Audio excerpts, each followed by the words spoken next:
Happy families tend to start with happy moms. So today we're focusing on ways to help moms live a little happier. Studio 5 contributor and Back to Basics founder Connie Sokol joins me.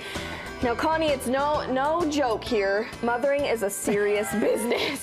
It's serious. Yes. So how do we, as moms and women, not overthink mothering and find ways to enjoy it? You know, I think the big trick is just remembering that we wanted this, right? We wanted to be a mom, because some days you're just like looking at the sink of dishes and the laundry and the kids are screaming, they're bickering, and you're like, but remembering this is what we wanted. We wanted this whole package, and you don't get to have the one without the other. So if we're gonna make this joyful experience, we better be looking for that joy and experiencing it as we go along. And you mentioned the one without the other, meaning the ups and the downs. So how do we navigate through that sea of ups and downs? That's right. Well, I think one of the first things that I actually love some of the responses that I got. I put it on my Facebook page on 8 Basics, and I had these women that responded of their things that worked.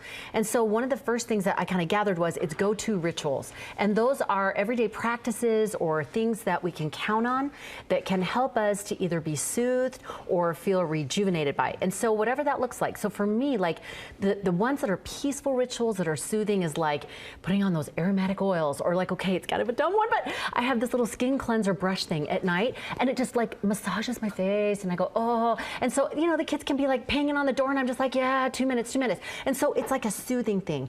And it could be that it's more of a creation thing. I think we women are so wired for creation. And when we have children, we've already created this wonderful thing. And so we end up kind of putting aside this other, I don't know, the more personal creation things, but actually it can become such a boon to us because it helps us be able to break out of kind of the daily, you know, mundanity kind of a thing. But anyway, using those rituals that you can count on that will give you that fill that you can, okay, as soon as I get to 9 o'clock, that's my time.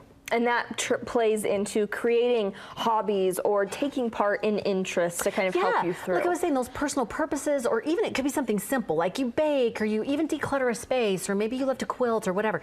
It's taking even just a few minutes, and we're so get closure as women that we just have to learn to be content with, I'm gonna do 15 minutes, or I'm just gonna do 20 minutes on this, and just be able to feel the fill, not I'm going to get this completed, because then we just ruin the whole point of that creation fill.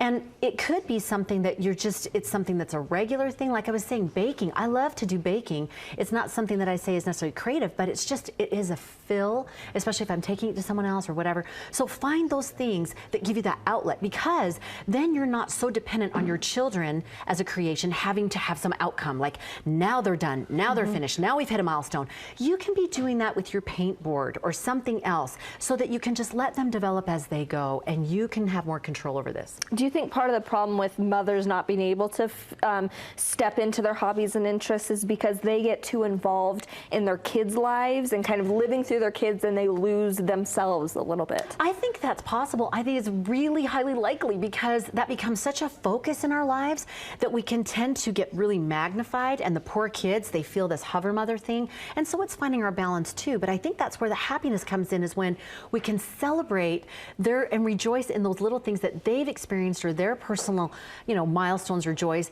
And it's independent of I'm a good mother or I'm not, because I think that's a big killer of happiness, is if I'm a good mom and I got all the dishes done and the kids look all beautifully dressed and they've got all straight A's, then I'm a good mom. And so I think it kills it when we kind of put those restrictions. Instead, we can pull it back to, this is great, this is wonderful, and I have some control over this. And so you talk about working in self-esteem builders. Yes. What are those? Well, some of those things could be just those basics that we forget, especially after we've had children, and especially like we were just talking about the sleep-deprived days, where the spiritual habits that we do that keep us grounded and clear, and those physical habits that keep us energized and vibrant, that keep us with the health, and those emotional habits that help us to set healthy boundaries. Those are all those self-esteem builders, so that no matter what our children are doing or choosing, we are still on this family ship, and the rudder is true. And so whatever tidal waves come, doesn't matter, because we have got these anchor points of these self-esteem builders, these habits that we put in place that we can rely on and keep us grounded. Now, it's often vocalized that moms start to get weighed down a little bit. They feel like they're being judged by other moms, and there's this standard that you have to hit. How do you keep upbeat in those situations and keep your mind thinking solely on your family and not worrying about that? Yeah, well, I eat a lot of chocolate, and that works. But we all love the chocolate. You know what I find is that one of the favorite things that is a go-to for me when I'm feeling judged is I own it. I just own it. Like yesterday, I went to the salon to get my hair done. You know, it's a nice salon, and my son decides before we walk out the door he wants to wear 2 different shoes because, you know, one of the preschool kids did. I'm like, what? The shoes are matching and they're right there. And for a millisecond, I'm like, that's gonna look so goofy, and I'm not gonna look like I dressed him right? It was this little, and I call it the bitty Betty. It's just in my brain. It just goes, oh, but so-and-so. And I thought, great, super, wear them. So we wore them. Who cares? And so it's owning it. I think smile, laugh, own it. If you're like, you know, someone comes up and says, oh, your son hit that wrong note in the band concert, you say, isn't it great? It's his favorite note. Who knew? You know, just own it and move on and leave them with their mouth hanging. Don't worry about it. So just move on. And I think that applies to us as moms too, as we've got spit up on our shirts and maybe a Cheerios brushing little, off, poo on our hands from changing it to own Exactly. it. It's all good. It's part of the motherhood package. Okay, now you say celebrate the little moments. How do we create those moments? Yes, you know what? It's first and foremost looking for the moments because they're already there. And that's the beauty of motherhood. And sometimes I think we get in phases of motherhood where we are nose down and we are like, get in the car. And it's like everybody has to go and we have to drop off or do or whatever. But we miss the moments. Yesterday we were doing errands and I took my toddler. We had 15 minutes. I'm like, sure, let's go to the park. So we went to the park and it was blue sky and puffy clouds and a little breeze. And he was giggling with friends he just made going up and down the slide. And I just, no phone, no electronic device, just, and it was beautiful. It's those moments. We've got to look for them. We got to find them. And those are those moments. Now you have a book, title of your book, Life is Too Short. It sums up this topic, and you're offering a special deal for Mother's Day. Yes, ebook is $2.99 and the print book is $9.99. It's the collection of the best essays that I did for Deseret News, and it's actually, I think, the funniest book that I've written. So if you want to lighten up about motherhood and just laugh about stuff and say, I'm good, this is the book to get for yourself or for your mother. And you're such a fun spirit. I bet it's going to be a great read right in time for Mother's Day. Thank you, Connie.